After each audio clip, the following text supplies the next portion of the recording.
Y con esto llegamos al capítulo 3, y aquí tenemos la carta de Cristo a la iglesia en Sardis. Esta es una iglesia protestante. Esto comenzó, según creemos, cuando Martín Lutero clavó su tesis, sus 95 tesis, en esa iglesia en Wittenberg. Ahora queremos decir algo en cuanto a Sardis. Era la capital de Lidia. Es una de las ciudades más antiguas e importantes de Asia Menor. Está localizada en el interior. Era una ciudad muy prominente, bien protegida, ubicada sobre un promontorio. Tenía una fortificación natural y uno ni siquiera puede llegar allí hoy. Es prácticamente imposible poder subir estos muros. Son demasiado altos y demasiado empinados. Está ubicada en una planicie junto a las aguas del río Patos. Era el centro de la industria de las alfombras y se destacaba por su riqueza. Allí fueron estampadas las primeras monedas. Usted debe recordar que el último príncipe era un príncipe muy rico llamado Creso, a quien se le consideraba como el hombre más rico del mundo, y todo lo que él tocaba se convertía en oro. Ahora Sardis fue gobernada por los persas, por Alejandro, por Antipas el Grande, y finalmente por los romanos. Fue destruida por un terremoto durante el reino de Tiberio. Ahora al pie de esa montaña se encuentran las ruinas del templo de Cibeles, y también el de Apolo. Tenía uno de los pocos templos dobles que uno encuentra en el mundo. Cibeles o Diana, como era conocida en Éfeso, pero cuando uno avanza más al interior, se convierte en la diosa de la naturaleza. Ella era la diosa de la luna. Apolo era el dios del sol. Era una adoración muy corrupta, tal cual lo era la adoración a Diana de los Efesios. En nuestros días se está realizando excavaciones en este lugar, y se está reconstruyendo el gimnasio, reedificando también la sinagoga, y también se ha excavado ese camino romano. Cuando uno contempla ese camino, puede emocionarse pensando que allí fue por donde pasó el apóstol Pablo. Ahora el primer versículo de este capítulo 3 de Apocalipsis nos dice: escribe al ángel de la iglesia en Sardis, el que tiene los 7 espíritus de Dios y las 7 estrellas, dice esto: yo conozco tus obras, que tienes nombre de que vives y estás muerto. Ahora aquí tenemos al protestantismo. Cubre un período de los años 1517 después de Cristo hasta alrededor de 1800 después de Cristo. Este es el período que cubre la iglesia en particular. Ahora él menciona aquí los 7 espíritus de Dios. Ese es el Espíritu Santo, y el protestantismo en el presente en su totalidad tiene un nombre de que vive pero está muerto. ¿Cuántas iglesias protestantes en el presente sencillamente llevan a cabo sus ritos? Están construyendo todo el tiempo. La gente viene, especialmente los domingos por la mañana. No hay mucha gente durante los servicios de mitad de semana, cuando en realidad deberían estar presentes para escuchar la palabra de Dios. Pero el protestantismo del día de hoy tiene nombre de que vive, pero está muerto. Y él se presenta a sí mismo a esta iglesia como aquel que tiene los 7 espíritus de Dios. Es decir, él es quien ha enviado al Espíritu Santo al mundo y a la iglesia en el presente. El protestantismo necesita que el Espíritu de Dios obre en la iglesia. Nosotros pensamos que necesitamos métodos y hay muchos cursillos para los creyentes. Usted piensa que para los problemas se debe buscar algo sencillo. Amigo oyente, lo que se necesita es tener a la persona de Cristo, que solo el Espíritu Santo puede hacer real para nosotros, que puede hacer que viva para nosotros. Esto es lo que necesita el protestantismo en el presente. Y durante la tenebrosa noche de la edad de las tinieblas, el Espíritu Santo aún estaba obrando en el mundo, haciendo su tarea. Él actuó en el corazón de un hombre como Martín Lutero, Juan Calvino, Juan Knox y muchos otros. El Señor Jesucristo dijo: yo conozco tus obras. Esa es una palabra de encomio, y este es el período que recobró la doctrina de la justificación por la fe. Luego dice que tienes nombre de que vives y estás muerto. Esta es una condenación terrible, y es un cuadro del protestantismo en el presente. Toda la verdad no fue recobrada por la Reforma. Debemos reconocer eso. Y creemos que la profecía escatológica recién se está desarrollando en nuestro día. Ahora, el versículo 2 de este capítulo 3 de Apocalipsis dice: sé vigilante y afirma las otras cosas que están para morir, porque no he hallado tus obras perfectas delante de Dios. Aquí tenemos la segunda palabra de su condenación, y esta es una palabra de advertencia. Tenía un significado particular en Sardis. Como hemos dicho, Sardis se encontraba en la cima de una montaña. Hay muchos que han tratado de llegar allí, pero es prácticamente imposible. tiene una entrada en la parte sur, y esa era la única manera por la cual uno podía llegar a esa ciudad en aquellos días. Así es que todo lo que la ciudad de Sardis tenía que hacer era colocar una guardia en ese lugar y podía defender a la ciudad. Pero en 2 ocasiones esa guardia se durmió. Una de ellas fue cuando Ciro llegó a esa ciudad. Él era persa, y los medos vinieron y se apoderaron de la ciudad. Y luego, otra vez Seleuco lo hizo más tarde. Por ejemplo, un soldado medo-persa subió al parapeto mientras los guardias dormían, y eso ocurrió en el año 549 a.C. Y en el año 218 a.C., un soldado cretense se deslizó de la misma manera sobre los muros, mientras los centinelas no prestaban atención. Y el Señor le dice algo a esta iglesia: ¿te despertaste y vigilaste? Esto era algo embarazoso para ellos. Se habían dormido. Ahora Él les dice que va a ir a ellos y que por tanto deben estar vigilantes. Y eso es lo que Él le está diciendo al protestantismo en el día de hoy. Y el protestantismo, como un todo, ha apartado su mirada de la venida de Cristo Jesús, y se han creado temas por los cuales ciertas cosas tienen que ser cumplidas antes que Él pueda venir. Amigo oyente, no hay mucho que nos separe desde este instante hasta la venida de Cristo por su iglesia. Él puede venir en el próximo momento, o quizá mañana. Ahora no vaya a decir usted que nosotros hemos dicho que Él viene mañana porque no lo sabemos. Puede que pasen 100 años. Pero eso es lo que nosotros debemos esperar. Sardis no sabía cuándo venía el enemigo, y nosotros no sabemos cuándo Cristo viene. No tenemos ninguna forma de saber esto. Ahora el protestantismo recobró la autoridad de la palabra de Dios, la depravación total del hombre, la justificación por la fe, o sea que reafirmó la validez de estas doctrinas. Pero hay muchas otras que no se recobraron. Y vamos a detenernos aquí por hoy, amigo oyente, y continuaremos, Dios mediante, en nuestro próximo programa, considerando el mensaje del Señor Jesucristo a la iglesia de Sardis. Que Dios le bendiga, es nuestra ferviente oración. Continuamos hoy, amigo oyente, recorriendo el libro de Apocalipsis, y regresamos al capítulo 3. Vamos a comenzar hoy con el versículo 2, y aquí tenemos una carta de Cristo a la iglesia en Sardis, una iglesia protestante. Ahora, estas fechas que hemos mencionado no son fechas fijas, son nada más que fechas aproximadas, desde el año 1570 después de Cristo hasta aproximadamente 1800 después de Cristo. Ahora, la razón por la cual estamos dando estas fechas es que comienza con la reforma de Martín Lutero, y esto nos lleva hasta el comienzo de la gran era y esfuerzo misioneros en la historia de la Iglesia. Este es un cuadro del protestantismo y no es un cuadro muy lindo que digamos. El Señor no encuentra mucho aquí por lo cual elogiarnos. En realidad, Él le dice a esta iglesia, como vimos en el programa anterior, aquí en el versículo 2 de este capítulo 3, sé vigilante y afirma las otras cosas que están para morir, porque no he hallado tus obras perfectas delante de Dios. Este es un versículo tremendo. En vista de que el rapto puede tener lugar en cualquier momento, la iglesia tiene que estar alerta, vigilante. Sabemos que la fecha no ha sido señalada, y tampoco el período en el cual Él vendrá. Y la razón para esto es la siguiente.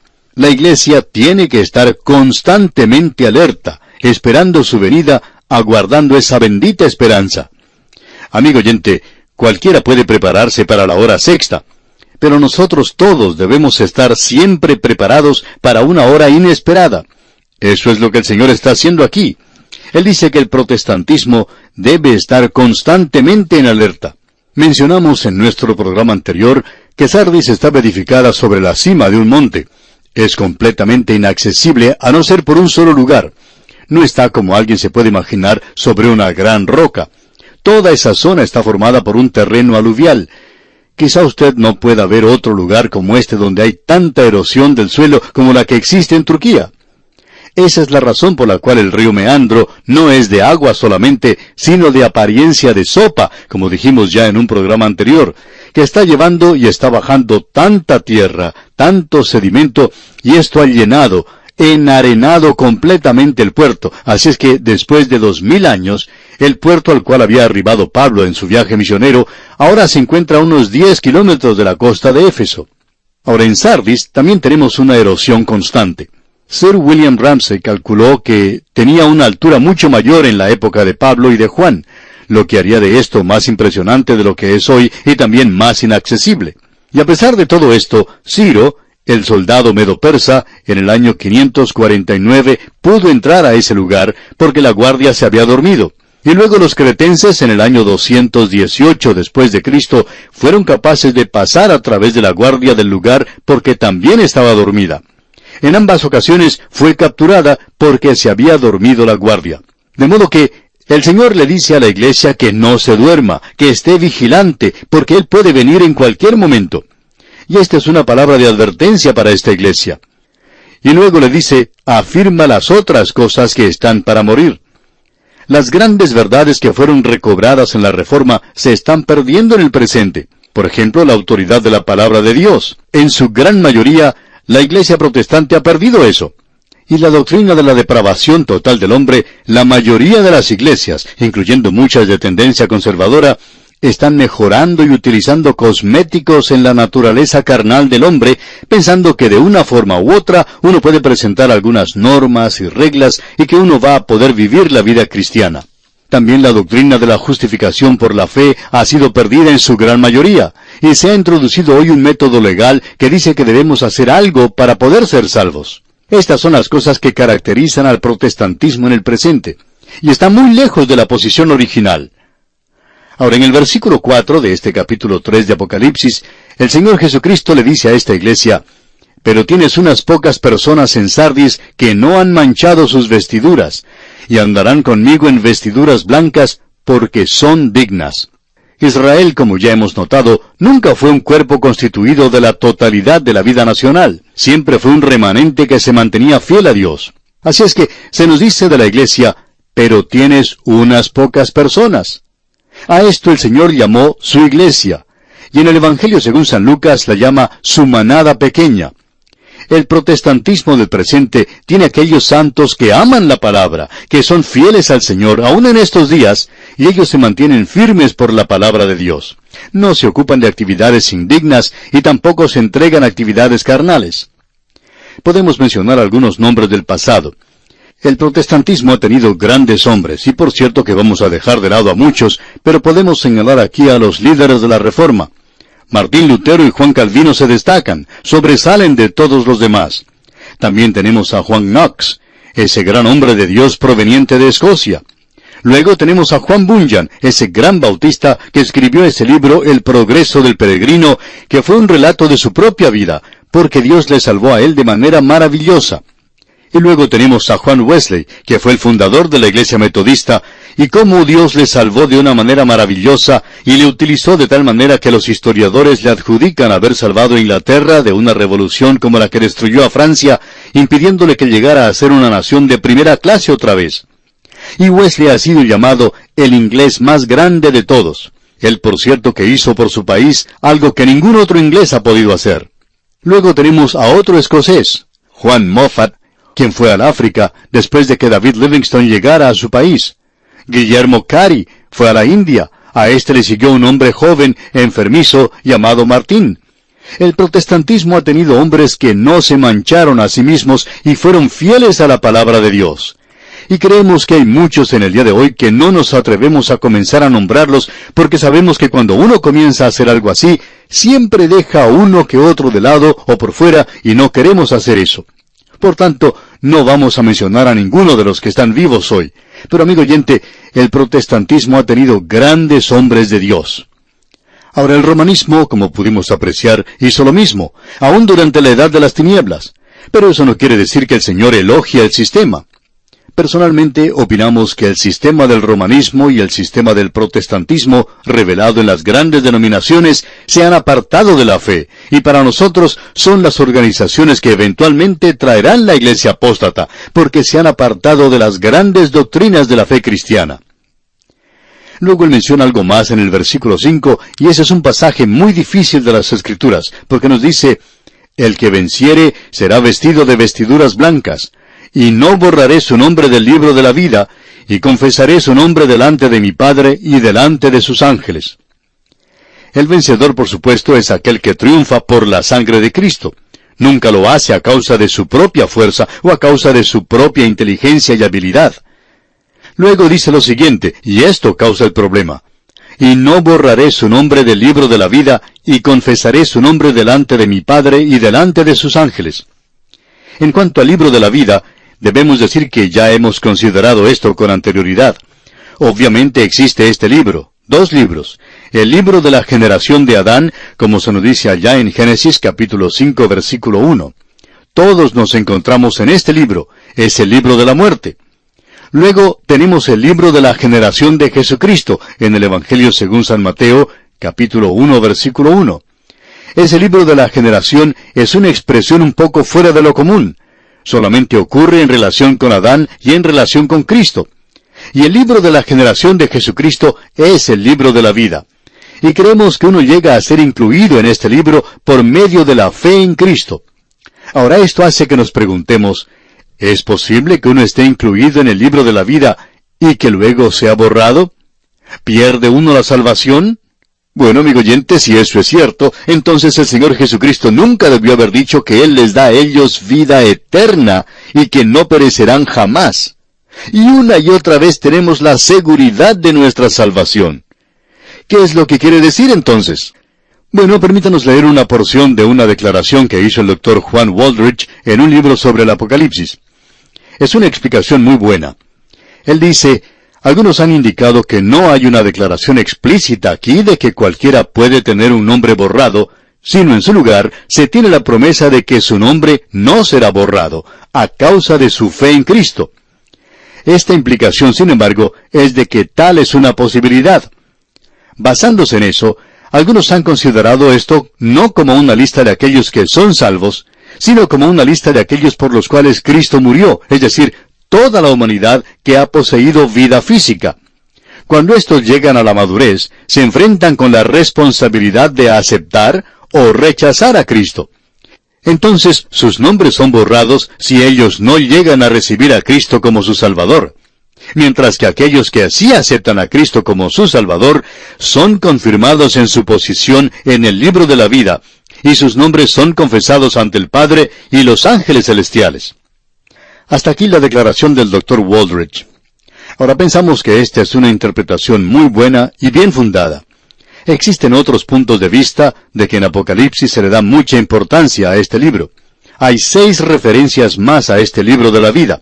Hablaremos de esto cuando lleguemos a ellos, especialmente a la última, que se menciona allá en el capítulo 22. Algunos han identificado a estos 2 libros en Apocalipsis como el libro de la profesión y el libro de la realidad. Ellos mantienen que los nombres son borrados del libro de la profesión, pero no del libro de la realidad. Otros, por su parte, han sugerido que todos los nombres son colocados en el libro de la vida al principio, pero que algunos son quitados. La falta de decisión o el rechazo de Cristo de parte de una persona causa que su nombre sea quitado en el momento de su muerte. Estos 2 puntos de vista presentan objeciones serias, al mismo tiempo que tienen buenos puntos que los elogian. Así es que lo vamos a dejar aquí.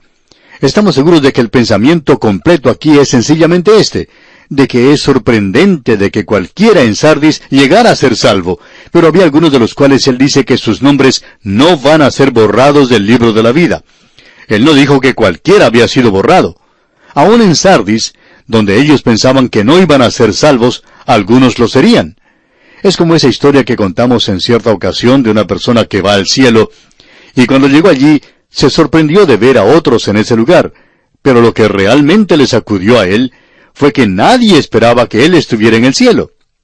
Bueno, amigo oyente, lo importante es que nuestro nombre esté escrito en el libro de la vida del Cordero. Y no creemos que después que usted haya sido salvo, pueda llegar a perder la salvación otra vez.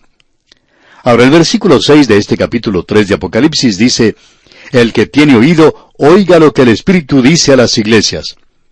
Nuevamente debemos decir que este oído es aquel que ha sido untado o ungido, y es el que necesita oír la voz del Espíritu enseñando a través de la palabra de Dios el mensaje de Cristo a través de su iglesia hoy. Y llegamos ahora a la carta de Cristo a la iglesia de Filadelfia. Y esto es lo que nosotros llamamos la iglesia revivida. Esta es la iglesia que ha vuelto a la palabra de Dios, y creemos que esto está ocurriendo entre los protestantes, así como también entre los católicos, ya que nuestra correspondencia nos indica que grandes cantidades de personas están volviéndose a la palabra de Dios. Hay un movimiento en esa dirección. Nuestra correspondencia nos indica que en todas partes del mundo hay gente que están deseando escuchar la palabra de Dios y tiene hambre por ella. Esta es la iglesia en Filadelfia. Ahora debemos decir algo en cuanto a esta iglesia. La ciudad era una ciudad pequeña, todavía existe en el presente. Una pequeña ciudad turca, podríamos decir, bastante próspera. Se encuentra en el interior, quizá tan adentro en el país como cualquier iglesia de que sepamos, con la excepción de Laodicea y Colosas. Colosas es probablemente la que está más al interior, más adentro de todas. Pero como dijimos, esta iglesia de Filadelfia se encuentra bien en el interior y era como una colonia griega que se encontraba en esa área de Anatolia que los griegos, por supuesto, consideraban pagana. La palabra que los griegos utilizaban entonces era bárbaro en aquellos días. Ahora este lugar se encuentra a unos 200 o 250 kilómetros de la costa, por cierto desde Izmir o Esmirna, o aún más lejos de esto desde Éfeso. Esta es una iglesia, junto con Esmirna, para la cual el Señor Jesucristo no tuvo ninguna palabra de condenación. ¿Por qué? Porque había vuelto a la palabra de Dios, y es interesante notar que las dos iglesias a las cuales Él no condenó, hay algo que todavía existe, aunque la iglesia ya ha desaparecido. Sin embargo, en Filadelfia existe algo que es muy interesante, de lo cual queremos contarle algo en nuestro estudio. En primer lugar, existen las ruinas de una iglesia bizantina que revela que el cristianismo estaba vivo en esa zona hasta el siglo XII o XIII, y que la gente que cuida de esa zona debe ser cristiana. El autor de estos estudios bíblicos, el Dr. J. Vernon McGee, contaba que él pudo visitar esa zona y se encontró con algunas personas con las cuales no pudo conversar, pero a través de la generosidad de ellos, de la bondad que demostraron, podían comunicar algo del amor cristiano. Ahora en esa zona existe una columna. Hay muchos que señalan esto indicando que allí había en una ocasión un gran anfiteatro. No está allí ahora, ha sido destruido completamente. Y lo único que queda es esa columna, y está oculta entre los árboles. Ahora la pregunta surge de ¿por qué hizo eso el gobierno? Bueno, le diremos por qué, amigo oyente. Porque allí habían dado muerte a todos los creyentes de Filadelfia, y ellos prefieren que usted y yo nos olvidemos de esto. Pero esa iglesia en el siglo XIII era una iglesia misionera y testificó por Cristo. Esa es la iglesia que honró la palabra de Dios. Bien, amigo oyente, vamos a detenernos aquí por hoy y continuaremos, Dios mediante, con este mismo asunto en nuestro próximo programa, cuando consideraremos el mensaje del Señor Jesucristo a esta iglesia en Filadelfia. Mientras tanto, le sugerimos que usted lea el contenido de ese mensaje que está comprendido en los versículos 7 al 13 y lo estudie detenidamente para que así esté mejor preparado para nuestro próximo estudio. Que Dios le bendiga es nuestra ferviente oración. Continuamos hoy, amigo oyente, nuestro recorrido por el libro de Apocalipsis. En nuestro programa anterior tuvimos algo que decir en cuanto a la iglesia de Filadelfia, algo en relación a la ubicación de esta iglesia. Se encuentra en un valle muy hermoso que está a bastante distancia de la costa. Estaba situada en un extremo del ancho valle del río Kogamis, tributario del Hermo, y desemboca en el mar cerca de Esmirna. Es una zona muy hermosa y la ciudad está ubicada en uno de los valles más amplios. Construida contra la ladera de la montaña, ya que hay varias montañas en esa zona. La ciudad antigua existía en los días de Juan y probablemente en los días de Pablo y de los apóstoles. Tenía una gran acrópolis, un gran teatro, y la ciudad estaba construida al pie de la montaña. En el presente la ciudad se ha esparcido bastante y es una típica ciudad turca. Está en una zona muy propensa a los terremotos. Algunos han hecho la pregunta, ¿qué sucedió con la gran población que existía en esa zona? Bueno, abandonaron ese lugar primordialmente a causa de los terremotos y también, por supuesto, a causa de la guerra, cuando los grandes líderes paganos salieron del oriente, y hasta el momento en que los turcos llegaron a esta sección, fue el tiempo en que aquellos que quedaron vivos fueron asesinados. Así es que la población original no existe en el presente, pero esta ciudad ha sido habitada continuamente desde el mismo principio, y como hemos dicho, era como una isla en Libia, era una comarca de Anatolia, y allí se hablaba primero el idioma de Libia. Pero para la época en que llegaron allí los apóstoles, ya dominaba el idioma griego, y era una típica colonia griega, la que se encontraba en ese lugar. Ahora, la ciudad era una gran fortaleza, y era para acechar al enemigo que se aproximaba a destruir las grandes ciudades como Éfeso, Esmirna y Pérgamo. Esas eran las otras 3 grandes ciudades. Las otras ciudades también eran grandes fortalezas donde la guarnición era llevada para detener al enemigo o demorarle cuando marchaba hacia la costa oriental. Esta es una zona donde existe mucha erosión del terreno y el suelo es muy aluvial, pero muy fértil. Allí crecen hermosos árboles de laurel, muchas flores, y allí crece cualquier clase de plantas que uno se pueda imaginar. Uno puede ver allí en la ladera de las montañas muchas viñas, y el dios que ellos adoraban allí era Baco, y esta gente se había entregado mucho a la idolatría. Pero el cristianismo, por cierto, que había logrado tomar una buena posición en esa zona. Ahora, la ciudad no obtuvo su nombre, como piensan muchos, de la Biblia, sino que recibió su nombre a causa del amor que existía entre Ciro II y su hermano Eumenes, quien era el rey de Pérgamo. Este hombre sentía un gran amor y lealtad por su hermano, y por eso es que la llamó la ciudad del amor fraternal. Este era un puesto de avanzada de la cultura griega, en una atmósfera asiática y de Anatolia. Allí había un templo griego a Baco, como ya hemos indicado. Esta ciudad se había entregado al paganismo de tal manera que se la llamaba la Atenitas, y por cierto que era verdaderamente griega. Ahora, en el año 17 después de Cristo, la ciudad fue sacudida por un gran terremoto que la destruyó totalmente. Ese mismo terremoto destruyó completamente a Sardis y a muchas ciudades libias a través de esa zona. Tiberio el emperador designó $1,000,000 para la reconstrucción de esas ciudades, y ellas fueron construidas de nuevo.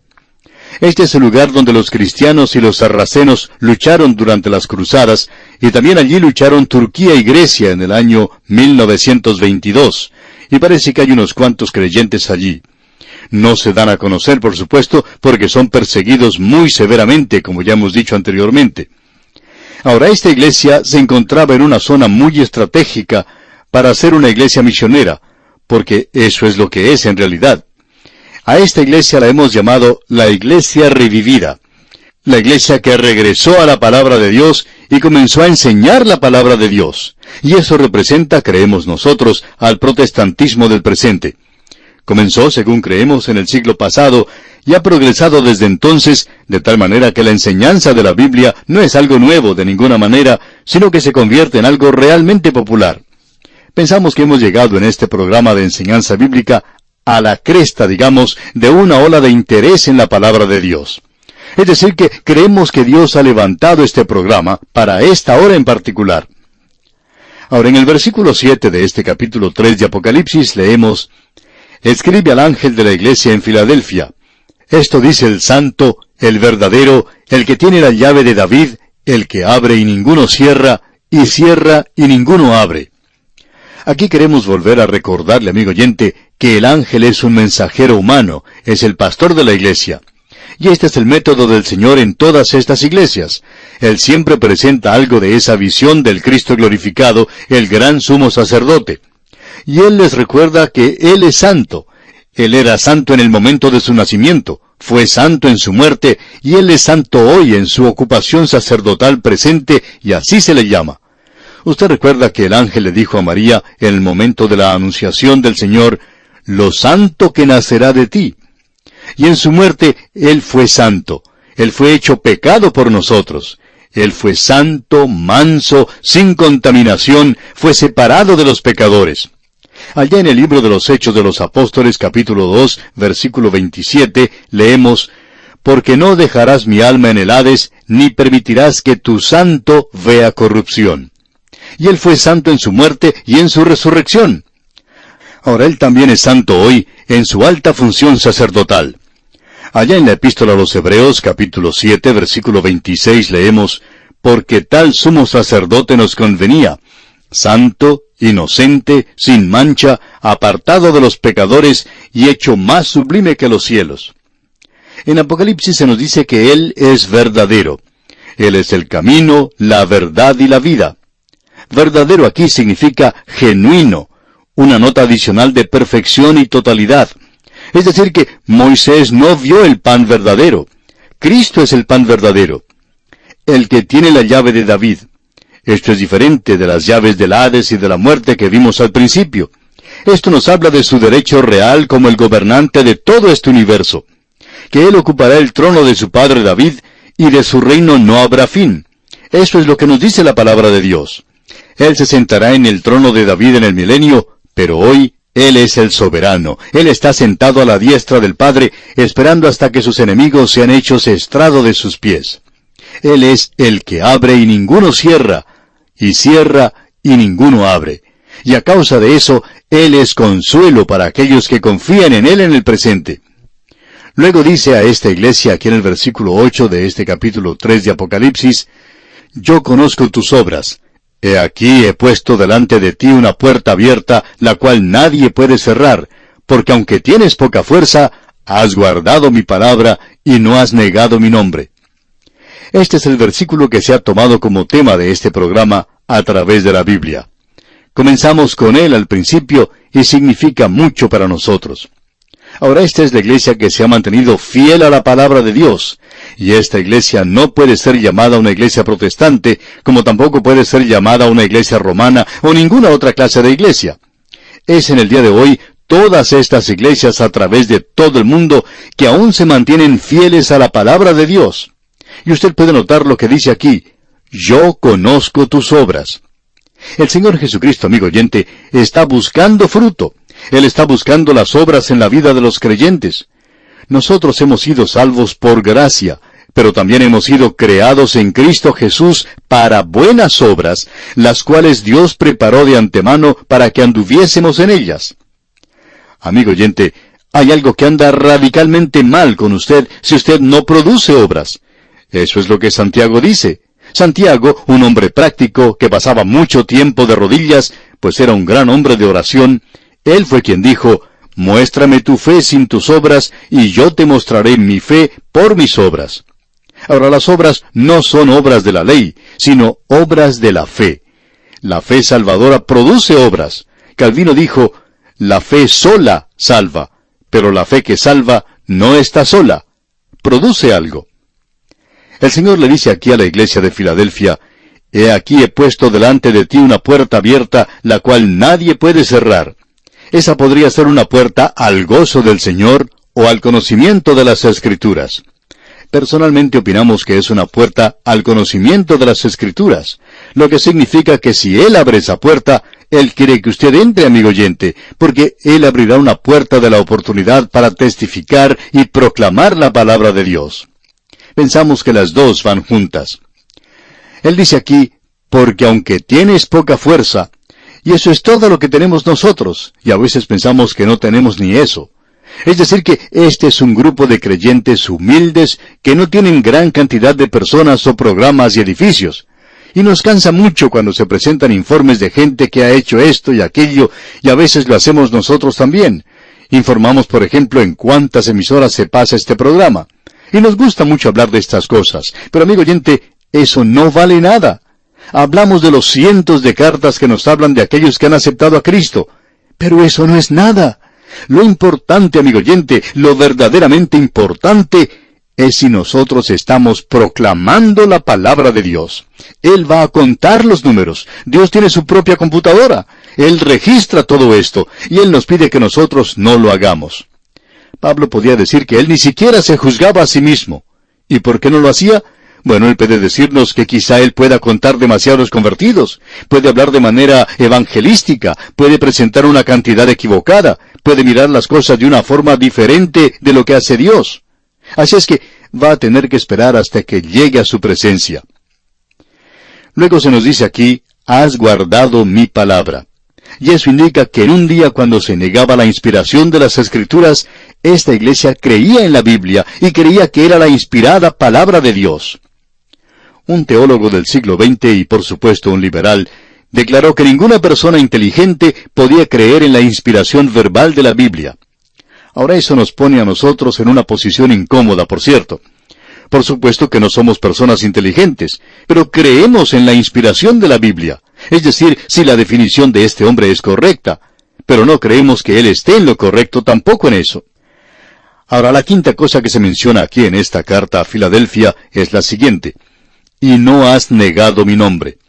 Esto significa que en un día cuando la deidad de Cristo se niega abiertamente en los seminarios y desde el púlpito y en las iglesias, aquí tenemos una iglesia de creyentes que se mantiene firme, creyentes fieles a Él, que proclaman al Dios hombre y su muerte sustitutiva por los pecadores. Y luego dice en el versículo 9 de este capítulo 3 de Apocalipsis, «He aquí, yo entrego de la sinagoga de Satanás a los que se dicen ser judíos y no lo son, sino que mienten. He aquí, yo haré que vengan y se postren a tus pies y reconozcan que yo te he amado». El remanente de Israel que estaba siendo salvo había dejado la sinagoga en esa época. Ellos habían abandonado la ley como medio de salvación y santificación. Aquellos que continuaban en la sinagoga se encontraban ahora en una religión falsa. Y el apóstol Pablo presenta esto claramente en su epístola a los romanos, de que todo Israel no es Israel. Ya no eran verdaderos judíos. Él consideraba como el verdadero Israel a aquel que se había vuelto a Cristo. Ignacio, según Trenchant y según Vincent, se refiere a una situación local, donde los convertidos del judaísmo predicaban la fe que antes habían despreciado. A propósito, en el Imperio Romano se tomaba a los judíos y se los enviaba a zonas áridas con el propósito de formar una colonia, de colonizar esa zona, lo cual ellos hicieron en esta sección. Y esa es la razón por la cual había tantos de ellos allí. Ahora, el Señor Jesús también quiere hacer saber a los enemigos de la iglesia de Filadelfia que Él ama a esta iglesia. Este es el 6º punto de su elogio. Luego Él dice aquí en el versículo 10, «Por cuanto has guardado la palabra de mi paciencia, yo también te guardaré de la hora de la prueba que ha de venir sobre el mundo entero para probar a los que moran sobre la tierra». La última palabra de encomio a esta iglesia es que ha guardado la palabra de Cristo en paciencia. Esto evidentemente es la espera paciente por la venida de Cristo por los suyos. Se ha notado en el siglo pasado que las doctrinas de escatología se han desarrollado más que en todos los siglos previos combinados. Durante los años pasados ha habido un avivamiento en Israel, en Europa y en América, en realidad en todo el mundo en cuanto a la segunda venida de Cristo. Aún los liberales hablan de esto de vez en cuando. Ahora, el libro de Jesucristo es el libro de la vida. ¿Están todos los nombres de la familia humana inscritos en ese libro del cual hablamos anteriormente? Bueno, no podemos responder a esto, pero sí sabemos que aquellos que son salvos serán llevados a encontrar al Señor en las nubes en el rapto de la iglesia. Pensamos que la iglesia de Filadelfia es la iglesia del rapto y que la iglesia de la Odisea, que consideraremos Dios mediante en nuestro próximo programa, no es la que tiene parte en el rapto.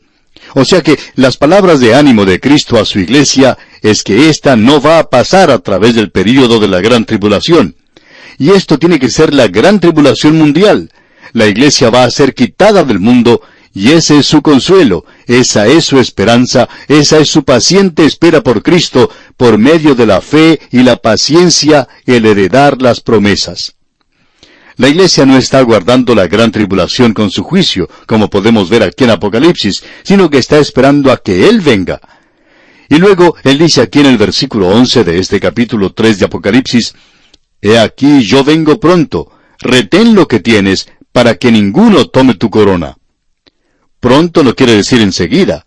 Indica que cuando Él venga, las cosas sucederán rápidamente. Usted no puede perder su salvación, pero sí puede perder su corona. Puede perder su recompensa. Y en el versículo 12 de este capítulo 3 de Apocalipsis dice, «Al que venciere, yo lo haré columna en el templo de mi Dios, y nunca más saldrá de allí.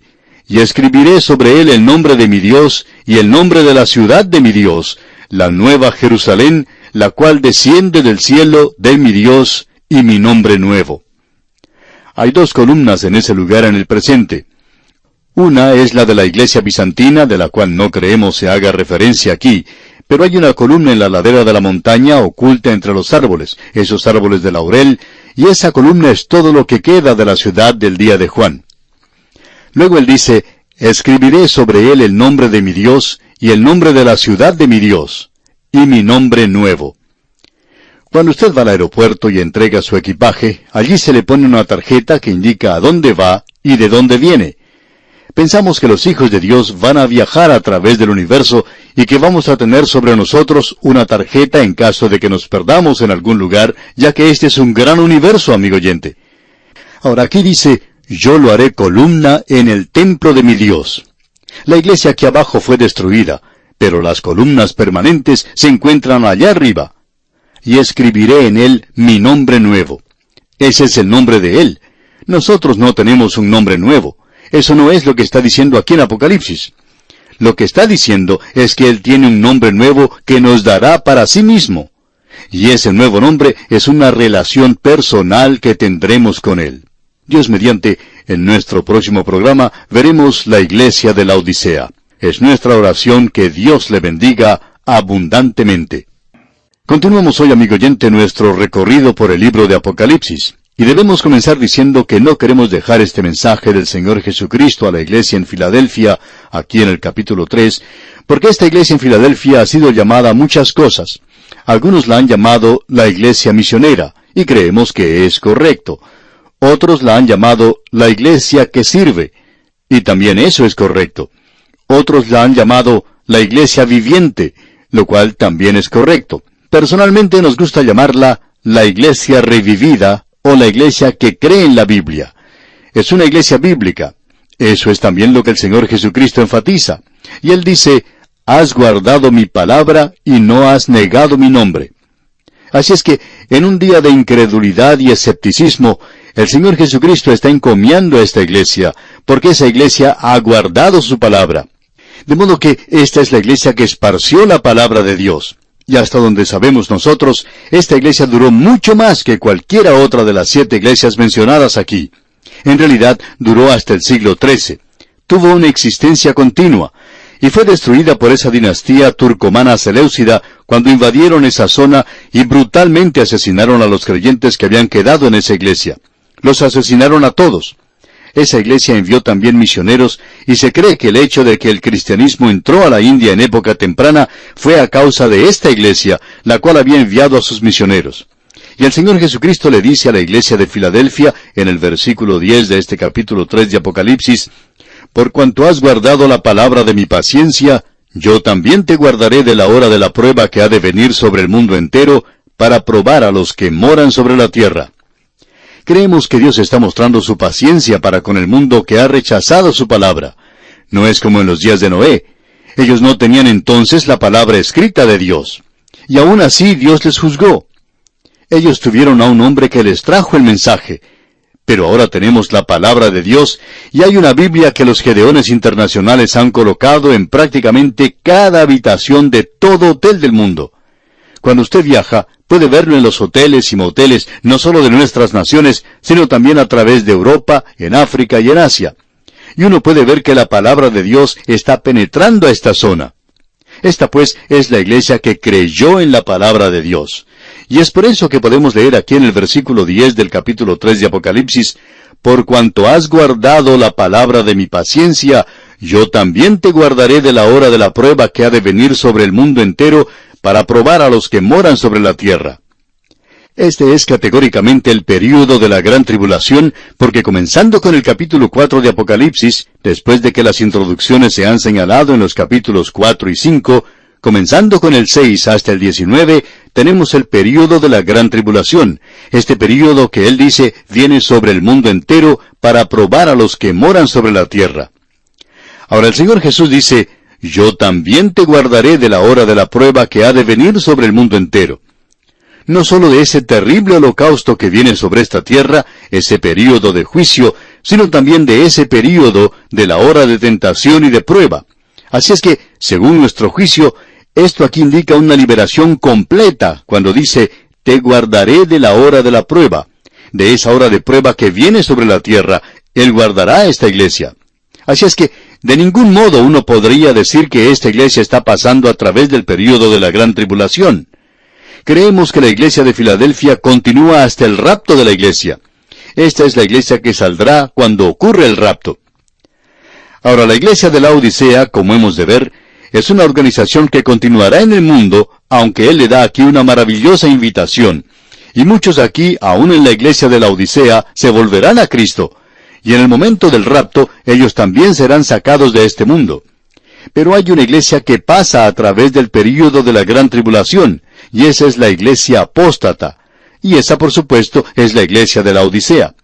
Así es que lo que tenemos aquí es la venida de Cristo a sacar a los suyos de este mundo, y Él le promete a esta iglesia que no pasará a través de este período en particular que viene sobre la tierra.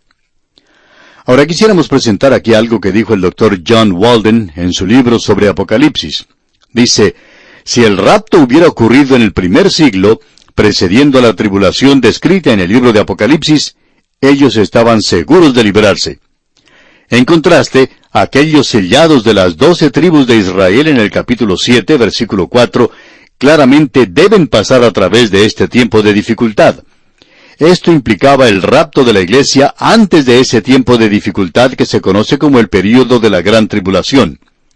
Tal promesa de liberación entonces hubiera parecido algo imposible si el rapto de la iglesia se hubiera demorado hasta el fin de la tribulación, antes de la segunda venida de Cristo y el establecimiento de su reino. Hasta aquí lo que dijo el Dr. John Walden.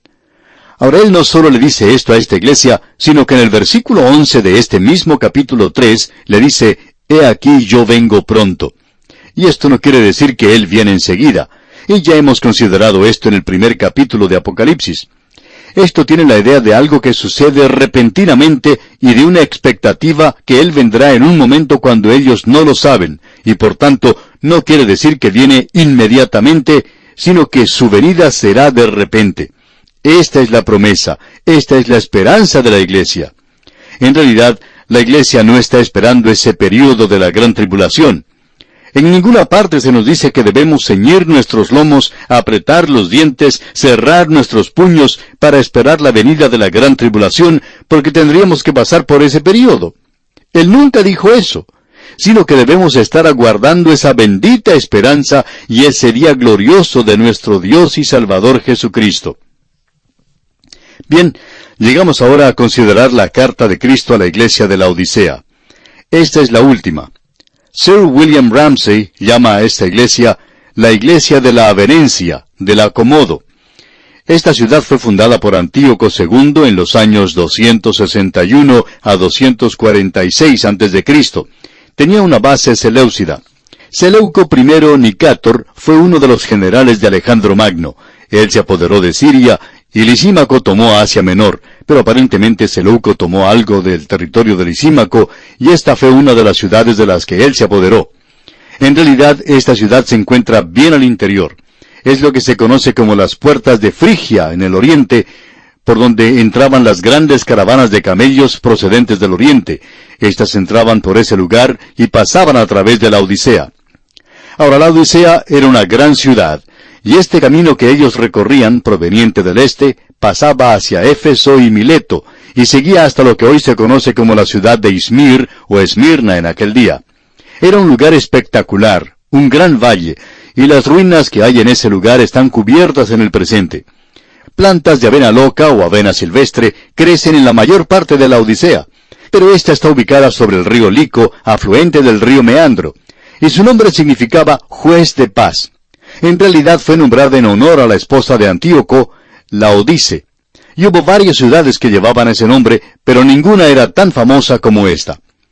Este era un lugar de muchas riquezas, un gran centro comercial. Era un centro de cultura griega, un lugar de ciencia y de literatura. Tenía un colegio ecuménico. Era el centro de la industria con grandes operaciones bancarias. Cicerón tenía su corte allí y se cuenta que él arrojaba billetes que había cobrado en esa ciudad. Ahora ellos adoraban a Júpiter o Zeus.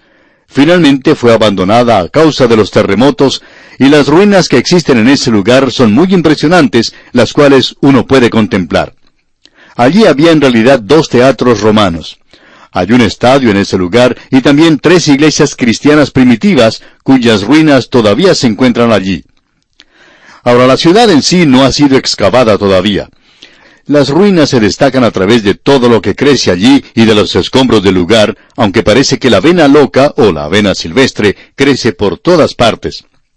Cierto hombre en Estambul informó que había una fundación americana que había designado 2 o 3 millones de dólares para excavar la ciudad de la Odisea. Y en realidad, si no estuviéramos tan ocupados, nos gustaría unirnos a esa expedición para la excavación. creemos que puede ser algo que valga la pena. Ahora, esta ciudad era muy activa en los negocios. Allí se confeccionaba ropa y también se fabricaba una pomada para los ojos. Ahora usted puede pararse sobre las ruinas de la Odisea y observar alrededor las montañas, y desde allí puede ver dónde está ubicada Colosas.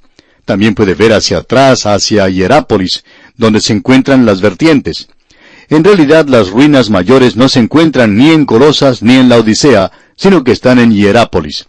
Pero las montañas allí tienen un color muy raro, y la gente tomaba el barro de allí y con eso hacía una pomada para los ojos, y también para los oídos, que era enviada a todas partes del Imperio Romano.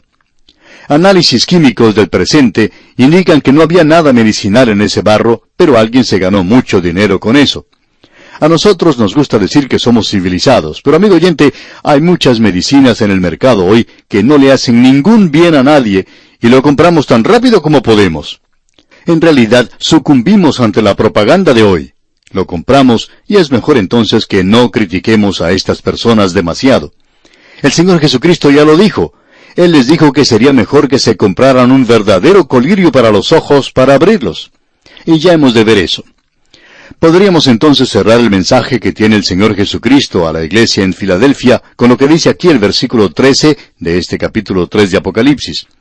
El que tiene oído, oiga lo que el Espíritu dice a las iglesias. Él tiene un mensaje que da a cada una de las iglesias. Eso se aplicaba a la iglesia local, pero también se aplica para nosotros hoy. Ahora él dice aquí en el versículo 14 de este capítulo 3 de Apocalipsis, y escribe al ángel de la iglesia en la Odisea, He aquí el Amén, el testigo fiel y verdadero, el principio de la creación de Dios, dice esto. Este es el único lugar en las Escrituras donde la palabra Amén es un nombre propio. Y este es el nombre de Cristo. Allá en la segunda epístola a los Corintios, capítulo 1, versículo 20, leemos, Porque todas las promesas de Dios son en Él sí, y en Él amén, por medio de nosotros, para la gloria de Dios. El Señor Jesús es el amén. Él tiene la última palabra, el alfa y la omega. Así es que aquí tenemos que Él es aquel que va a cumplir todas las profecías de Dios, y Él les informó de eso a los creyentes de la Odisea. Esa es la iglesia que había rechazado la deidad de Cristo. Y de esa palabra amén, Él saca la visión de sí mismo, como vimos en el primer capítulo de Apocalipsis. Ahora Él dice aquí que Él es el testigo fiel y verdadero. Esto revela que solamente el Señor Jesucristo es quien puede revelar todo y contarlo todo. En este día, cuando es tan difícil oír la verdad, ya que por cierto no la recibimos por los medios informativos, y tampoco la recibimos de parte de muchos gobiernos, y uno descubre que hasta las mismas universidades son lugares donde se llevan a cabo lavados cerebrales, y los militares hacen prácticamente lo mismo. ¿A quién puede creerle uno? Bueno, a aquel que es el testigo fiel y verdadero, aún en los días de apostasía, porque uno no puede creer a la iglesia en muchos casos. La iglesia liberal no tiene ningún mensaje para esta hora. Luego, a él se le llama el principio de la creación de Dios. Y esto indica que Él es el creador. Y en este día se ha aceptado ese mito de la evolución. La hipótesis evolucionista es aquello que la gente ha aceptado. Cierto profesor universitario sostenía que él había aceptado la hipótesis de la evolución, y él decía que quería tener informes concretos, que quería ciencia. Y la verdad es que no hay sino dos explicaciones para el origen de este universo en el cual vivimos. Una es especulación porque nadie estuvo allí para verlo. Nadie pudo salir con una respuesta apropiada. La otra es la revelación, es lo que la palabra de Dios dice. Y la diferencia entre este hombre, este profesor y nosotros, es que él acepta la especulación, mientras que nosotros aceptamos la revelación. En lo que se refiere a nosotros, amigo oyente, creemos que nos encontramos en un terreno mejor, en un terreno más sólido, porque tenemos el testimonio de quien hizo la creación, y Él tiene que saber algo en cuanto a esto. Él es el principio de la creación de Dios. Luego, Él dice a esta iglesia en los versículos 15 y 16 de este capítulo 3 de Apocalipsis, Yo conozco tus obras, que ni eres frío ni caliente. Ojalá fueses frío o caliente, pero por cuanto eres tibio y no frío ni caliente, te vomitaré de mi boca. En las cartas que escribió a las otras iglesias, cuando decía, yo conozco tus obras, se refería a buenas obras, Los elogiaba a ellos por sus buenas obras. Pero aquí no tiene ninguna palabra de encomio para esta iglesia.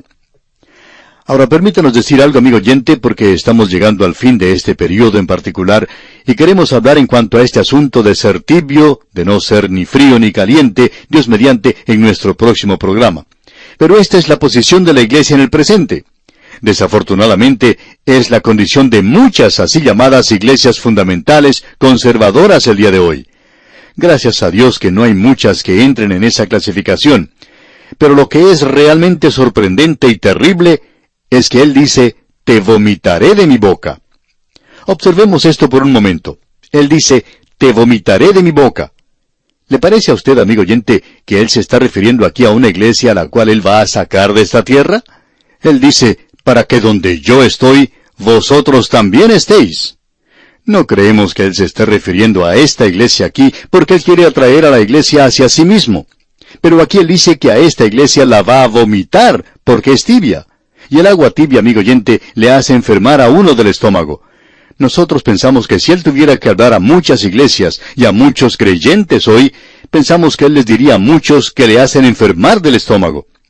Tú profesas ser cristiano hoy, tú dices que me amas, tú dices estas cosas, pero no son una realidad.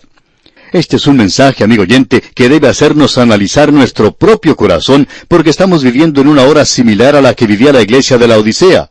Y también la iglesia de Filadelfia, ambas están lado a lado. Y existe una gran separación en la cristiandad del día de hoy. Y eso no se encuentra en las denominaciones, no es ni romanismo ni protestantismo. La gran separación está hecha por aquellos que creen en la palabra de Dios y la siguen y la aman, la obedecen, y aquellos otros que la rechazan completamente. Esa es la línea divisoria del día de hoy. Bien, amigo oyente, vamos a detenernos aquí por hoy. Dios mediante continuaremos con este estudio del mensaje a la iglesia en la Odisea en nuestro próximo programa. Le invitamos pues a que nos acompañe mientras nuestro autobús bíblico continúa recorriendo este libro de Apocalipsis. Mientras tanto, le sugerimos leer los siguientes versículos del capítulo 3 de Apocalipsis para estar mejor informado y a la vez mejor preparado para nuestro próximo estudio. Es nuestra oración que el Señor le bendiga ricamente.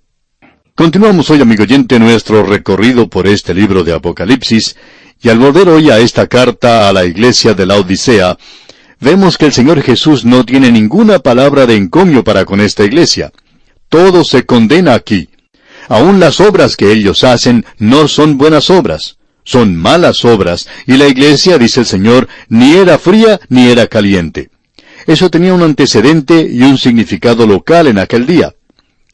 En Tiatira, ellos se encontraban en un lugar como una planicie, digamos, aunque es una zona montañosa, pero se encuentra en un gran valle.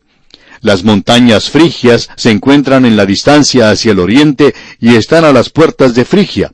Y la Odisea y Colosas se encuentran en una localidad bastante fuera de lo común.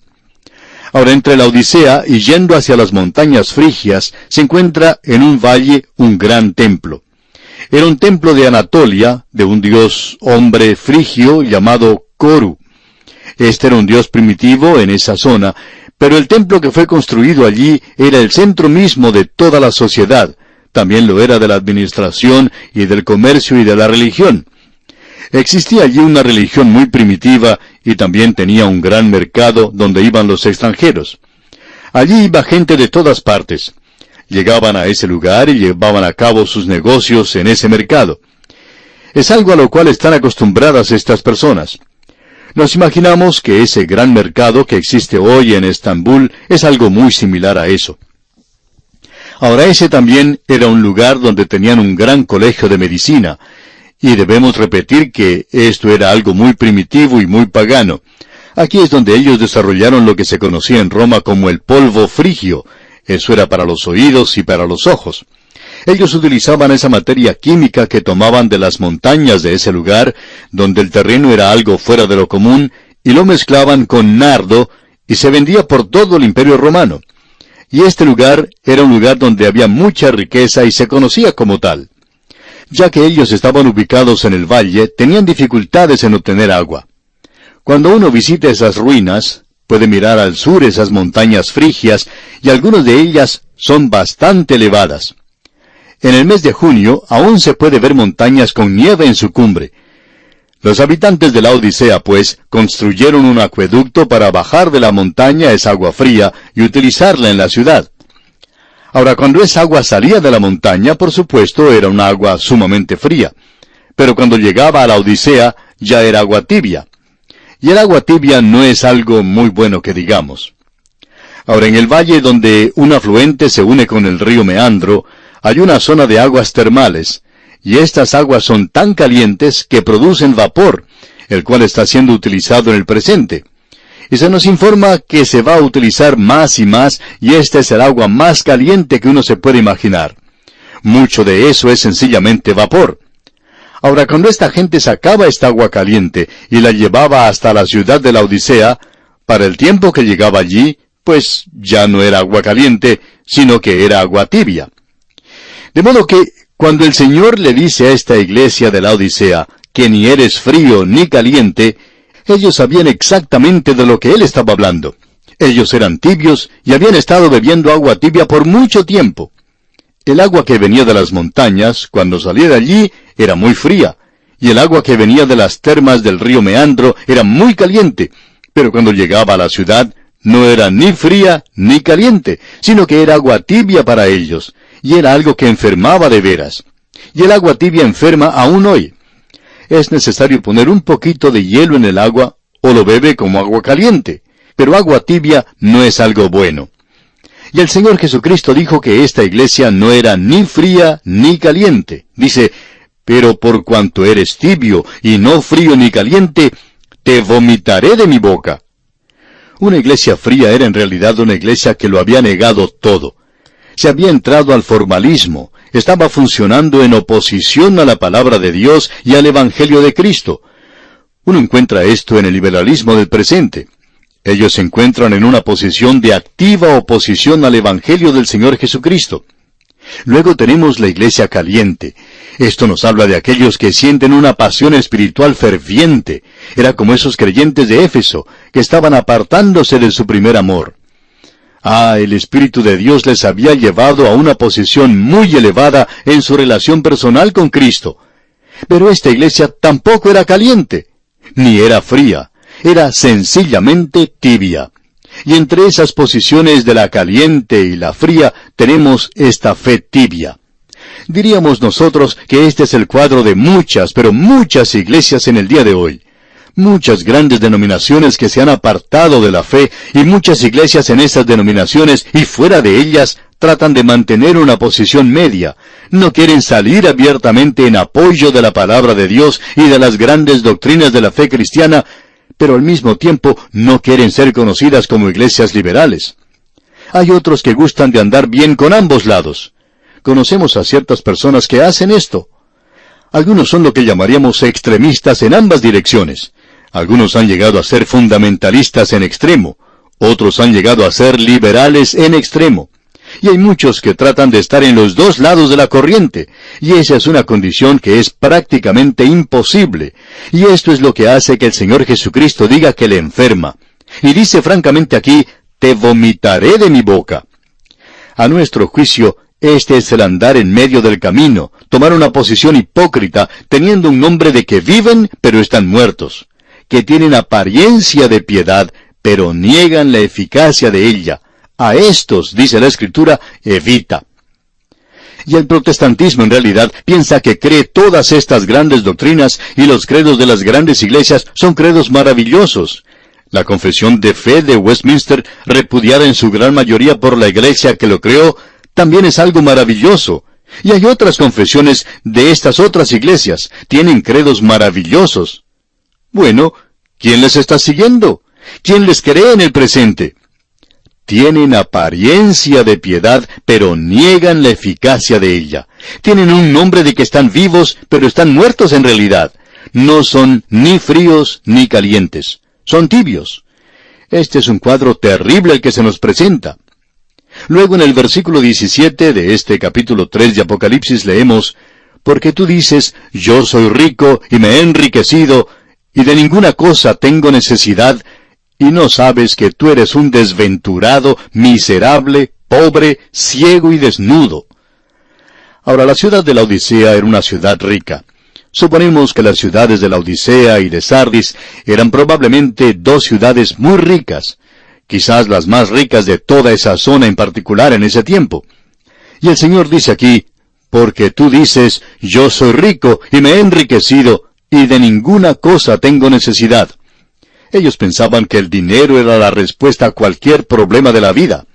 Al concluir la Segunda Guerra Mundial, esa fue la suposición en la que operó el gobierno norteamericano, y comenzó a utilizar el dinero en todo el mundo, como si estuvieran comprando amigos para hacer la paz, para arreglar los problemas del mundo. Sin embargo, esto no sucede así, amigo oyente. El dinero no soluciona todos los problemas que tiene el mundo, porque las riquezas nunca resuelven nada. Esta iglesia en la Odisea trató eso, probó eso. Yo soy rico, dijo, y me he enriquecido, y de ninguna cosa tengo necesidad. Pero el Señor le dice, ¿no sabes que tú eres un desventurado, miserable, pobre, ciego y desnudo? Esta iglesia se jactaba de sus posesiones materiales. En cambio, la iglesia en Esmirna era pobre en cosas materiales. Usted recuerda que el Señor les elogió por eso. Era una iglesia de gente pobre, débiles y menospreciados por el mundo. No había muchos ricos y nobles en esa iglesia primitiva. El apóstol Pablo dice en su primera epístola a los Corintios, capítulo 1, versículo 26, «Pues mirad, hermanos, vuestra vocación, que no sois muchos sabios según la carne, ni muchos poderosos, ni muchos nobles». La iglesia del día de hoy se jacta de su gran membresía, de la gente prominente que tiene, de las grandes reuniones, de su dar generoso y de sus edificios adornados. De esto es que nos jactamos en el presente. Permítanos citar aquí parte de un artículo que apareció hace ya muchos años en la revista que publica mensualmente el Instituto Bíblico Moody, escrito por el señor Peirce. Y este hombre dice, un crecimiento nominal en la membresía de un 20% de nuestra población en el año 1884 a un 35% de la población en el año 1959, y eso fue lo máximo, digamos de paso, 61 millones de miembros de iglesias, indican la posibilidad de una iglesia llena de enardecimiento para con Dios. Hay otras indicaciones, una riqueza más allá de los sueños más atrevidos de nuestros antepasados, una entrada de $5,000 millones en 1959, un programa de construcción donde se gastará $800 millones en nuevas iglesias, reuniones de evangelismo en masa a las cuales asisten cientos de miles de personas, y otros usos de comunicaciones masivas como radio y literatura están aumentando constantemente. Y luego sigue diciendo, la riqueza mundana es la regla establecida por la iglesia moderna. Los valores espirituales se han perdido de vista o se ignoran completamente. La iglesia no es solo rica en cuanto a posesiones terrenales, sino que está en el negocio de acumular riquezas. Se le dice a la gente que haga sus testamentos en favor de algunas organizaciones cristianas, de algunos programas radiales u otras obras que profesan ser cristianas y que son operadas como elementos promocionales para levantar dinero que provee un cuidado muy lujoso de aquellos promotores. Hasta aquí la cita del señor Peirce. Amigo oyente, usted debería tener cuidado de ver a dónde va a parar su dinero cuando lo entrega para una obra así llamada cristiana. Debe cerciorarse de que lo que usted deja en su testamento va a ser utilizado para obras verdaderamente cristianas, y esperamos que así lo haga. Pero tiene que estar seguro que después que usted haya desaparecido, ese dinero se utilice en la forma en que usted designó que se utilizara. Debemos decir que en el lado espiritual del libro mayor, la cuenta de la iglesia de la Odisea era algo lamentable. Esto es peor que cualquiera de las otras iglesias mencionadas aquí. Da lástima en realidad a causa de la pobreza espiritual que demuestra. Aquí no hay ningún estudio de la palabra de Dios, no hay amor a Cristo, no hay testimonio de una fe salvadora, y aún así es ciega a su verdadera condición. Le falta cubrirse con el vestido de justicia. Para ilustrar esto, amigo oyente, permítanos mencionar una carta que un pastor escribiera hace muchos años y la puso en su cartelera de anuncios. Está dirigida a Juana Ordinaria. Y en esta carta dice, querida Juana, Te estoy escribiendo para ayudarte a que te despojes de ese sentimiento de inutilidad que se ha apoderado de ti. Muchas veces tú has dicho que no puedes ver cómo Cristo puede utilizarte, que tú no eres nadie en especial. La Iglesia debe llevar en sí parte de la responsabilidad por haberte hecho sentir de la manera en que te sientes. Estoy pensando en la mentalidad de la Iglesia de promover instancias de triunfo. Los periódicos de nuestra Iglesia siempre cuentan la historia de Juan Dinero, de cómo éste utiliza su elevada posición para testificar por Cristo. Cuando la Iglesia se reúne para algún banquete, siempre se tiene el testimonio de alguna estrella deportiva, de un atleta que se destaca, y que tiene el respeto de sus compañeros y quien testifica por Cristo. Esto nos lleva a pensar que si uno no tiene esa influencia del estrellato o de una alta posición en los negocios, es preferible que uno no diga nada, que a nadie le interesa lo que Cristo ha hecho por ti. Nos hemos olvidado de la realidad elemental en cuanto al testimonio cristiano, algo que debería animarte. Dios ha elegido lo que el mundo llama insensato para avergonzar a los sabios. Él ha elegido a lo que el mundo llama débil para avergonzar a los fuertes. Él ha elegido las cosas que tienen poca fortaleza y poca reputación. Sí, aún las cosas que no tienen verdadera existencia, para desinflar las pretensiones de las cosas que son, para que ninguno pueda jactarse en la presencia de Dios. Cuando el Señor Jesús eligió a sus discípulos, Él no buscó a campeones olímpicos o a senadores romanos. Él eligió a gente sencilla como tú, algunos pescadores. Uno era un político extremista, otro era un publicano, un nadie en esa sociedad. Estos hombres trastornaron el mundo romano por amor a Cristo. ¿Cómo lo hicieron? ¿Por medio de su popularidad? No tenían ninguna. Por su posición tampoco la tenían. Su poder estaba en el poder de Dios, por medio del Espíritu Santo. Juana, no te olvides de que nosotros necesitamos lo ordinario en las manos de Cristo para trastornar al mundo. Y hasta aquí esta carta convincente que un pastor enviara a Juana ordinaria, una creyente como muchas, que se consideran inútiles ante Dios por carecer de fama y poder. Y amigo oyente, a veces nosotros cantamos, el cimiento de la iglesia es Jesucristo su Señor. Ella es su nueva creación por agua y por la palabra. Del cielo Él bajó a buscarla para hacerla su esposa santa. Con su propia sangre la compró y por su vida Él murió. Aún así, es cierta esa inscripción en la catedral de Lübeck, en Alemania, donde dice, me llamáis maestro y no me obedecéis. Me llamáis luz y no me veis. Me llamáis vida y no me deseáis. Me llamáis sabio y no me seguís. Me llamáis bueno y no me amáis. Me llamáis rico y no me pedís. Me llamáis eterno y no me buscáis. Me llamáis virtuoso y no confiáis en mí. Me llamáis noble y no me servís.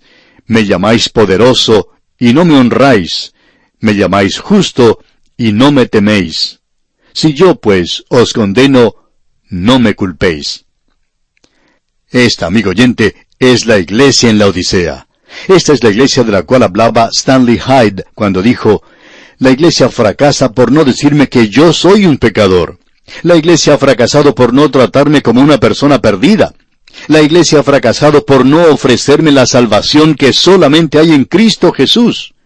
La iglesia ha fracasado por no decirme de las terribles consecuencias del pecado, de la certidumbre del infierno, del hecho de que solamente Jesucristo puede salvar.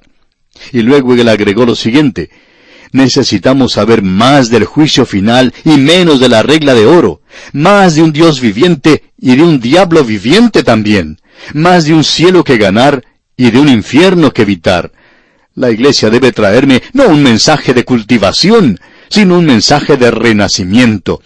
Puede que yo le falle a esa iglesia, pero esa iglesia no me fallará a mí.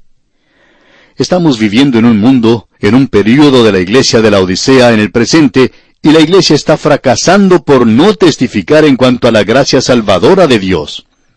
Luego, él dice a la iglesia en la Odisea, aquí en el versículo 18 de este capítulo 3 de Apocalipsis, por tanto, yo te aconsejo que de mí compres oro refinado en fuego, para que seas rico, y vestiduras blancas para vestirte, y que no se descubra la vergüenza de tu desnudez. Y unge tus ojos con colirio para que veas. Por tanto, dice, yo te aconsejo que de mí compres oro refinado en fuego, para que seas rico. Esta es la sangre preciosa de Cristo. Y vestiduras blancas para vestirte. Esta es la justicia de Cristo. Y unge tus ojos con colirio para que veas. Y esto se refiere al Espíritu Santo, que abre los ojos de los creyentes hoy. Y luego dice en el versículo 19, yo reprendo y castigo a todos los que amo. Sé, pues, celoso y arrepiéntete. Este es su último mensaje a la iglesia. Él le dice que sea celosa, caliente, que se inflame por Dios. Él está ordenándole a esta iglesia a que olvide ese estado tibio y le dice, arrepiéntete. Esta iglesia necesita arrepentimiento más que ninguna de las otras. Y el arrepentimiento es para la iglesia hoy. Claro que uno no va a ser muy popular cuando le diga eso. De eso estamos seguros. Ya estamos a punto de concluir con este capítulo 3 de Apocalipsis, en estos mensajes a las 7 iglesias. Dios mediante, en nuestro próximo programa, vamos a ir con la iglesia al cielo. ¡Qué maravilloso será! Le invitamos, pues, a que nos acompañe. Mientras tanto, le sugerimos leer los versículos finales de este capítulo 3 de Apocalipsis, como también el capítulo 4 de este mismo libro, para estar mejor informado y a la vez preparado para el recorrido que haremos, Dios mediante, en nuestro próximo estudio. Que Dios le bendiga abundantemente. Continuamos hoy, amigo oyente, recorriendo el libro de Apocalipsis. En nuestro programa anterior llegamos hasta el versículo 19 en este capítulo 3 de Apocalipsis que estamos estudiando. Y para continuar hoy quisiéramos mencionar que en este versículo 19 el Señor está hablando en cuanto a la iglesia en la Odisea. Y aún para aquellos que se encuentran en esa iglesia no es demasiado tarde para volverse a Cristo. Él dice, yo reprendo y castigo a todos los que amo. Sé pues celoso y arrepiéntete. Así es que esta iglesia aún podía volverse a Cristo y ser celosa. Ahora esa palabra celoso significa ser caliente, ser ferviente. Ellos eran tibios. Y creemos que comenzando aquí con el versículo 20, tenemos una invitación general de parte del Señor Jesucristo en cualquier ocasión, ya que dice, he aquí yo estoy a la puerta y llamo. Si alguno oye mi voz y abre la puerta, entraré a él y cenaré con él y él conmigo. Este es un cuadro del Señor Jesucristo y la puerta del corazón del pecador. Es un cuadro glorioso. El artista Holman Hunt pintó este cuadro. Es un cuadro de Cristo parado a la puerta. Cuando él pintó ese cuadro por primera vez, invitó a sus amigos artistas a que lo criticaran. Uno de ellos le dijo, Holman, no incluiste una parte muy importante de la puerta. Dejaste de pintar el pomo o la perilla de la puerta. Y Holman contestó, bueno, es que esa puerta es un cuadro del corazón humano, y el pomo o la perilla de la puerta está por el lado de adentro. Y amigo oyente, eso es lo que tenemos aquí en este versículo. Él está a la puerta y llama. Él no va a derribar la puerta. A pesar de lo que digan algunos extremistas hoy en cuanto al tema de la elección, el Señor Jesucristo actuará y, por así decirlo, moverá el cielo y la tierra para llegar a la puerta de su corazón. Pero cuando Él llegue allí, Él se detiene y llama. Usted es quien tiene que abrir la puerta y dejarle entrar. Ese es el cuadro que tenemos aquí. Y Él dice, entraré a Él y cenaré con Él y Él conmigo. Esto demuestra comunión, indica el comer, el alimentarse de la palabra de Dios, indica el ir y conocer a Jesucristo. Y luego dice en el versículo 21, al que venciere, le daré que se siente conmigo en mi trono, así como yo he vencido y me he sentado con mi Padre en su trono. Debemos volver a recalcar que aquí se nos está hablando de la relación con su Padre en el trono. Debemos destacar el hecho de que cuando Él está hablando de su relación con el Padre, Él siempre hace de esto algo único. Y aquí lo tenemos, mi Padre. Él dijo, por ejemplo, subiré a mi Padre. No nuestro Padre, porque esta relación siempre es diferente con Él. Ahora Él nos está preparando para la próxima escena que se desarrollará. Cuando Él dice, y me he sentado con mi Padre en su trono, ese es el cuadro de lo que nosotros vamos a ver. Luego en el versículo 22 de este capítulo 3 de Apocalipsis dice, el que tiene oído, oiga lo que el Espíritu dice a las iglesias. Este es un mensaje especial del Señor Jesucristo a todas las iglesias, que uno necesita tener el oído ungido, untado con sangre para poder oír. Y esa es la razón por la cual hoy usted y yo debemos tener mucho cuidado en cuanto a nuestro estudio de la palabra de Dios, de no adelantarnos al Espíritu de Dios, sino que debemos permitir que Él sea nuestro Maestro. Si usted tiene un oído untado con la sangre, Él quiere que usted le escuche, que escuche lo que Él tiene que decirle. Y solo el Espíritu de Dios puede hacer que esto sea real para nosotros. Bien, con esto concluye el tema de las 7 iglesias. Estas son las cosas que son, y ellas son muy importantes. Hemos dedicado bastante tiempo a estas 7 iglesias porque esto se relaciona con el período en el cual vivimos, y con nuestro propio grupo. Porque si somos miembros de su iglesia, también somos miembros de su cuerpo. Y hay una gran multitud, comenzando allá con el día de Pentecostés hasta la hora presente. Hay millones que están confiando en el Señor Jesucristo como su Salvador personal. Ahora hemos visto estas 7 iglesias ubicadas en un período de tiempo definido. En su gran mayoría ya ha sido cumplido. Creemos que nos encontramos en el período de las 2 últimas iglesias. Y como ya hemos dicho anteriormente, hay una preparación en la iglesia visible organizada del presente. Tenemos a esta iglesia que se está apartando cada vez más hacia la apostasía. Y luego tenemos a esta iglesia que permanece al lado de la palabra de Dios, la iglesia en Filadelfia. Esa es la iglesia que será raptada. La otra iglesia, con esa tremenda organización, y eso incluye a todas las denominaciones, aquellas que profesan ser iglesias cristianas, pero que hace mucho que se han apartado de la palabra de Dios, que se han apartado de la persona de Cristo, esa división existe hoy en la iglesia. Una iglesia será raptada, pues, pero la otra pasará por el período de la gran tribulación. Ahora debemos decir que ha habido un mensaje en cada una de estas iglesias. El autor de estos estudios bíblicos, el Dr. J. Vernon McGee, decía que él había disfrutado mucho del estudio de estas iglesias, mucho más que en oportunidades anteriores, porque había podido realizar varios viajes a Turquía, es decir, al Asia Menor. Él tuvo la oportunidad de visitar las ruinas de las 7 iglesias mencionadas aquí, y decía que cada vez que le tocaba estudiar cada una de estas iglesias, podía recordar las ruinas que observó y podía recordar la situación local. Y aquí el Señor ha hablado a una situación local y ha separado a cada una de estas iglesias. Ellas son representativas, cada una de estas iglesias, y juntas representan el período completo de la iglesia mientras esté aquí sobre la tierra. Pero también tenemos aquí, en cada una de ellas, un mensaje para usted y para mí, amigo oyente, en el día de hoy. En la iglesia de Éfeso se dio una advertencia que es para nosotros en el presente. Allí existía el peligro de apartarse del mejor amor, de apartarse de una relación personal y hermosa con el Señor Jesucristo. Creemos que la verdadera prueba de cualquier creyente hoy, especialmente de aquellos que están tratando de servirle, no se encuentra en su propio método o forma de hacerlo, o el pequeño sistema, o su dedicación y todo eso que se enfatiza en el presente, sino que está en esta pregunta: ¿le ama usted? ¿Ama usted al Señor Jesucristo, amigo oyente? Cuando usted le ama, entonces usted tendrá una relación correcta. Pero cuando comienza a apartarse de la persona de Cristo, entonces le lleva a una condición tibia. La iglesia apóstata era culpable de ser tibia. No parece ser muy malo, pero es la peor condición en la que se puede encontrar una persona en el plano espiritual. Cierto predicador dijo en una ocasión: 20 creyentes tibios dañan más la causa de Cristo que un ateo beligerante. Y por supuesto que estamos de acuerdo con eso. Una iglesia tibia es algo lamentable en la causa de Cristo. Pero cada una de estas iglesias tiene un mensaje para nosotros. Por ejemplo, tenemos la iglesia en Esmirna. Él le dijo a ellos que no temieran el sufrir. Y esta es una de las cosas que nos atemorizan en el presente. No queremos pagar el precio de servir a Cristo.